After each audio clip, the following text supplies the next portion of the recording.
ఇతడు పుట్టింది సౌత్ ఆఫ్రికాలో, కానీ ఎక్కువ మంది ఫ్యాన్స్ ఉండేది ఇండియాలో. ఇతడు బ్యాటింగ్ ఓ అద్భుతం. 360 షాట్స్ ఆడడంలో ఇతని మించిన బ్యాటర్ లేడు.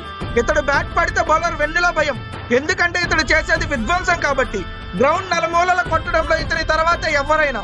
ఒకప్పుడు ఆర్సీబీలో విరాట్ కి తోడు నేడుగా ఉండేవాడు. He is none other than Abraham Benjamin de Villiers. కాదు, ఎక్కడ బంతేసిన బాధుడు డెవిలియర్స్. మీలో ఎంత మంది డెవిలియర్స్ బ్యాటింగ్ ని మిస్ అవుతున్నారో కామెంట్ లో చెప్పండి. అలానే కంటెంట్ నచ్చితే మన పేజ్ ని ఫాలో అవ్వండి.